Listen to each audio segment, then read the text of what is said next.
Hello guys, welcome to the channel रिथाट explores. और आज एक नया वीकेंड है, हम जाने वाले हैं और एक नए जगह। तो हम जाने वाले हैं सह्याद्री में स्थित एक एंशिएंट केव को देखने, जिसका नाम है बेडसे केव्स। तो चलो अभी निकलते हैं।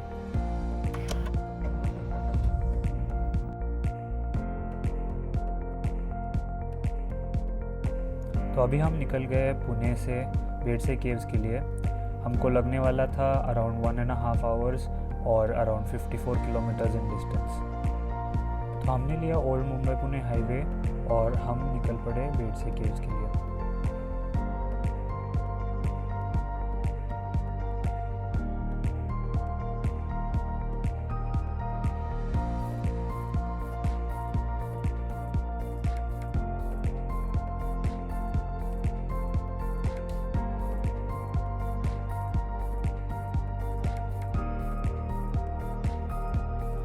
सो अराउंड 1 आवर्स 20 मिनट्स गाड़ी चलाने के बाद हमको दिखा ये बेडसे केव्स का बोर्ड। और इधर से अभी 1.5 किलोमीटर्स बाकी था, जो कि बहुत ही एक छोटा रास्ता था और गांव की तरफ जा रहा था। तो हम ये रास्ता लेके आगे निकल गए और आगे जाते ही हमको ये बोर्ड दिखा और इसे एक ट्रैक्टर लगाया हुआ दिखा। तो हमने पूछा तो बोले कि रास्ता बंद है। तो इसलिए हमको ये जो गांव आता है पहले बेडसे केव्स के, वहीं पे गाड़ी लगाना पड़ा। और फिर हम लोग गाड़ी लगा के फिर हम चलते चलते निकल पड़े ये रास्ते पे।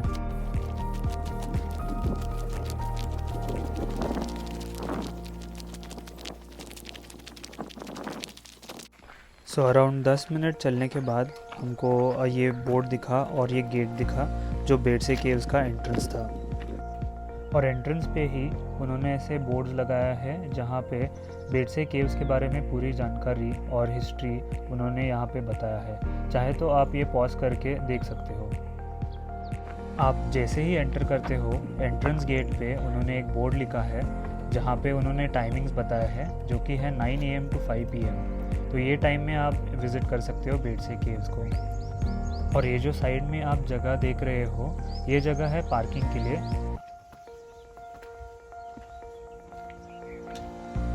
अभी हमने सीढ़ियाँ चढ़ना स्टार्ट किया और थोड़ी देर चढ़ने के बाद हमको ये रियलाइज़ हुआ कि काफ़ी हीट था। और वो हीट हमने देखा तो temperature was around 38 degree Celsius. तो 38 डिग्री सेल्सियस में हम ये चढ़ाई चढ़ रहे थे।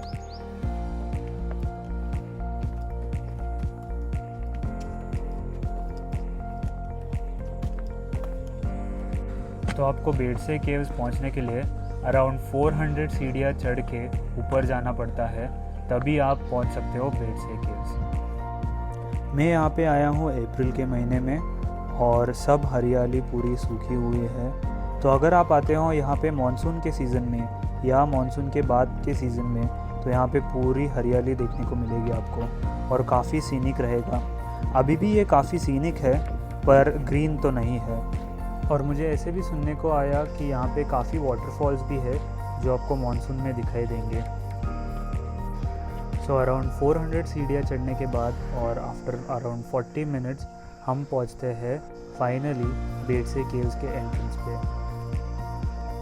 एंट्रेंस पे उन्होंने एक बोर्ड लगाया है जहाँ पे उन्होंने बताया है द डूज एंड डोंट्स। उसके बाद हम चलते हैं अंदर बेडसे केव्स में। बेडसे केव्स दो मेन पार्ट्स में डिवाइडेड है, विहारास और चैत्य हॉल। अभी हमको एक भाई मिले जिन्होंने हमको बेडसे केव्स के बारे में पूरी जानकारी दे दी। तो चलो हम सुनते हो। मी संतोष बाळूदैवते, मी बेडसे लेणीवर भारतीय पुरातत्व विभागामार्फत केअरटेकरचं काम पाहतो। लेण्यांना आलं, त्या लेणीचं नाव आहे बेडसे लेणी। प्रामुख्याने तुम्ही कुठल्या लेण्यांना जर गेले तर तुम्हाला लेण्यांचे 2 प्रकार पाहायला भेटतात। तर काही ठिकाणी तुम्हाला गौतम बुद्धांची मूर्ती असलेल्या लेण्या पाहायला भेटतात, काही ठिकाणी मूर्ती नसलेल्या लेण्या पाहायला भेटतात। तर ज्या मूर्ती नसलेल्या लेण्या आहेत त्या थेरवादामध्ये मोडतात, त्याला हिनयानपंथ म्हणतात। आणि भारतात ज्या इसवी सन पूर्वीच्या प्रामुख्याने केव्ज आहे, त्या सगळ्या केव्ज ह्या हिनयानपंथाशी रिलेटेड सांगितलं जातात। कारण गौतम बुद्धाची मूर्ती नसेल तर ती हिनयान म्हणजे थेरवाद। आता इथं जर बेडसे लेणी पाहिलं तर इथं गौतम बुद्धांची मूर्ती नाही, त्याच्यामुळे ही लेणी थेरवाद आहे।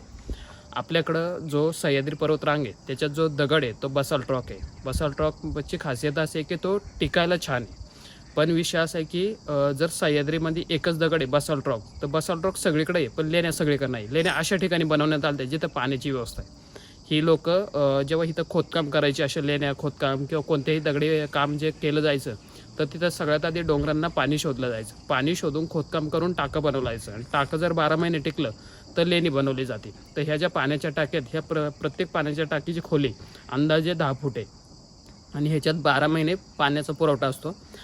जर तुम्ही कुठलंही टाकं पाहिलं तर त्या पाण्याचा तळ दिसतो, कारण ते पाणी स्वच्छ आहे. मग ते पाणी उघडे आहे तरी स्वच्छ का आहे, तर त्याचं प्रमुख कारण आहे की दगडामध्ये जे कॉपर किंवा जे आयोडीन किंवा मिनरल्स असतात, तर त्या मिनरलमधून पाणी पास करतं. कारण जे पाणी त्याच्या आतमध्ये साचलं गेले ते टोटली पाझरलेलं पाणी, आणि पाझरलेल्या पाण्यामध्ये आयोडीनचं प्रमाण किंवा मिनरलचं प्रमाण जास्त असल्यामुळं त्याच्यात जंतू जगत नाही. त्याच्यामुळं ते पाणी पिण्यायोग्य आहे किंवा पिण्यालायक आहे. प्रत्येक लेण्यांमध्ये साधारण म्हणजे इथं ज्या टाक्या आहेत त्याला पोढी म्हणतात. म्हणजे सगळ्याच ठिकाणच्या ज्या लेण्यांच्या टाक्या आहेत त्याला पोढी म्हणतात. पोढी म्हणजे पिण्याच्या पाण्याची व्यवस्था. इथं एका ठिकाणी शिलालेख आहे पोढीच्यावरती, आणि त्या शिलालेखामध्ये जी लिपी आहे ती ब्राह्मी लिपी, बोलीभाषा पाली. त्याचा संदर्भ असा मिळतो: महाभोये बालिकाय महादेवी सामधानिकाय आपदेवनकाय भीतिकाय. म्हणजे महाभोय राजांची मुलगी होती महादेवी सामधानिका, आणि ती आपदेवन राजाची बायको होती. तर त्या महिलेने अशा ह्या सगळ्या पाण्याच्या टाक्याच्या खोदकामासाठी निधी दिला, किंवा दान बोलू शकतो त्याला, की दान दिलं. ही प्लेस 1 BC सेंचुरीमध्ये आहे आणि ह्या वास्तूला आत्तापर्यंत 2200 वर्ष आलेत. दुसरी गोष्ट, ह्या लेण्यांविषयी आपल्याला उल्लेख जो पहिल्यांदा मिळतो तो एक पुस्तक आहे, rock cut temple of India. त्या पुस्तकाच्या नोंदीनुसार जेव्हा ह्या लेण्या त्यांना मिळाल्या त्यानंतर त्यांनी स्वच्छ करून ह्यांचं कार्बन डेटिंग केलं, आणि त्यानुसार ह्या लेणीचं असं सांगितलं होतं की प्रत्येक वास्तू ही वरून खाली खोदण्यात येते जी दगडामध्ये आहे, आणि प्रत्येक वास्तू छिन्नी हातोडून बनवली. साधारण ह्या लेण्यांचं कार्बन डेटिंग केलं गेलं तर टॉप आणि ग्राउंड, आणि मधली जी गॅप आहे तेवढा वेळ लागला. त्यानुसार ही प्लेस बनवायला 150 वर्षाचा कालावधी लागला. संतोष भाई से हमने जानकारी लेने के बाद हम निकल पड़े एक्सप्लोर करने द चैत्य हॉल। चैत्य हॉल में अंदर जाने के लिए आपको पहले अपने शूज़ बाहर निकाल के अंदर जाना पड़ता है, और जाते ही आपको 2 बड़े पिलर्स दिखते हैं। ये दोनों पिलर्स के टॉप पे काफ़ी अच्छी कार्विंग्स है। ये कार्विंग्स में आप देख सकते हो कि कुछ ह्यूमंस दिखेंगे, डायटीज़ दिखेंगे, हॉर्सेस, बुल्स, ऐसे एनिमल्स दिखेंगे, और काफ़ी सुंदर दिखता है ये।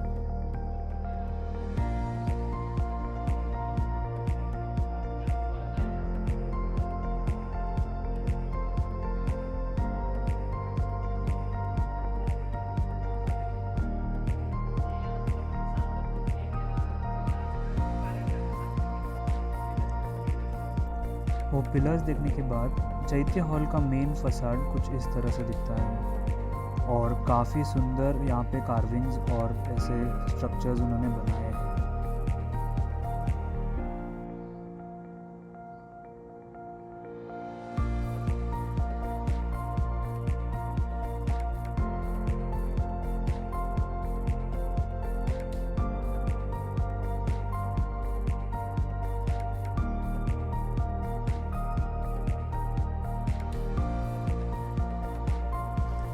चलो अभी चलते हैं चैत्य हॉल के अंदर। जैसे ही मैं अंदर गया काफ़ी ऐसे पीसफुल लगा मुझे अंदर जाते ही, और सामने एक बड़ा सा स्तूपा दिख रहा था। ये बड़ा सा स्तूपा जिसमें काफ़ी कार्विंग्स थी, जिसमें ऊपर की तरफ टेपर था, और माना जाता है कि ये स्तूपा का जो पोजीशनिंग है ये ईस्टवर्ड फेसिंग है, जिसके वजह से अर्ली मॉर्निंग सनराइज़ ये स्तूपा के ऊपर आ सकता है।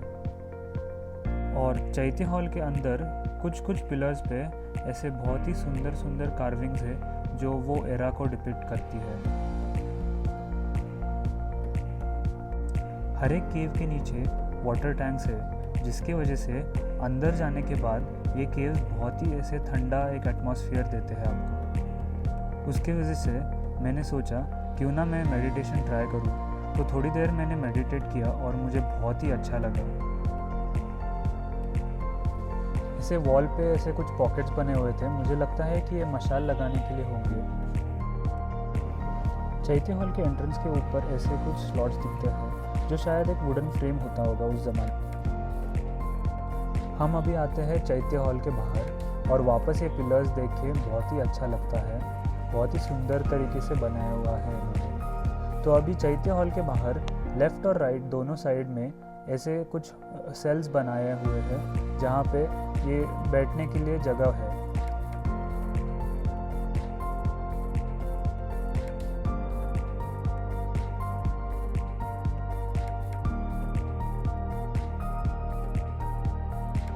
तो चलो अभी चैत्य हॉल एक्सप्लोर करने के बाद हम चलते हैं अभी विहाराज एक्सप्लोर करने। तो चलो इधर से बाहर निकलते हैं। तो जैसे ही हम बाहर निकलते हैं चैत्य हॉल से, तो आगे जाके हम जाएंगे लेफ़्ट की तरफ। तो लेफ़्ट की तरफ पड़ता है विहाराज का केव।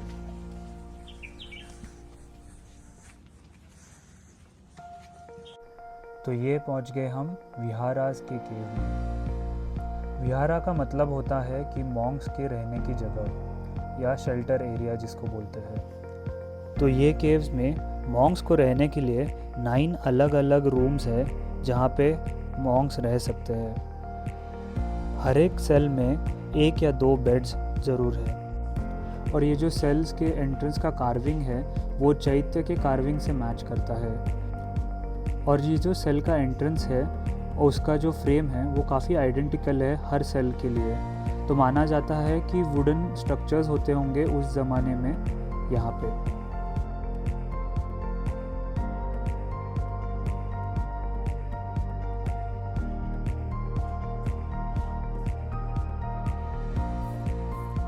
और अंदर जाते ही आपको दिखाई देंगे कि ऐसे उन्होंने बेड्स बनाए हुए हैं। बेड के डायमेंशन कैसे होंगे उस ज़माने में वो चेक करने के लिए मैंने सो के ट्राई किया और मेरे हाइट के लिए ये डायमेंशन परफेक्ट था। तो ये विहाराज में हर साल मॉन्क्स मॉनसून में आते थे 4 महीने रहने के लिए और उसे वर्षावास बोलते थे। बाहर से विहाराज का केव कुछ इस तरह से दिखता है और विहारा के केव को लग के लेफ्ट हैंड साइड पे एक रास्ता जाता है। ये रास्ता एक टैंक की तरफ जाता है। सो ये टैंक बोला जाता है कि उस ज़माने में बेदिंग टैंक माना जाता था।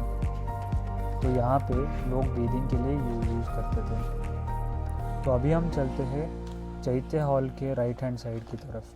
तो यहाँ पे एक स्तूपा दिखाई देता है। जो भी स्तूपा इन केव्स के बाहर की तरफ बनाया होता है वो स्तूपा किसी के ऑनर में बनाया होता है। तो यहाँ पे भी एनग्रेविंग्स है कि ये किसके ऑनर में बनाया है और वो पाली लैंग्वेज में है। तो स्तूपा के बाजू में ऐसे कुछ टैंक्स है जिसका डेप्थ अराउंड 10 फीट है और इसके अंदर जो पानी है वो नेचुरली प्योर है और ड्रिंकेबल भी है। तो यहाँ पे आप देख सकते हैं कि एक टैंक के ऊपर पीने से पानी करके लिखा है। तो गाइज अभी चलते हैं और एक छोटे से केव में जो पड़ता है स्तूपा के राइट हैंड साइड पे, एक्सट्रीम राइट कॉर्नर पे।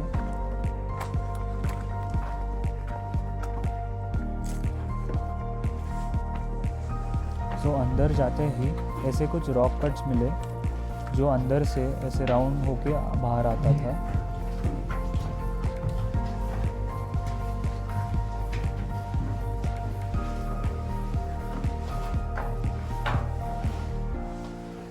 और ये केव का महत्व ऐसे है कि कोई भी केव बनाने से पहले ऐसे टेस्ट केव्स बनाते थे जहाँ पे वो रॉक को टेस्ट किया जाता था अंडर वेरियस फैक्टर्स और फिर उसके बाद डिसाइड करते थे कि आगे केव बनाना है कि नहीं है।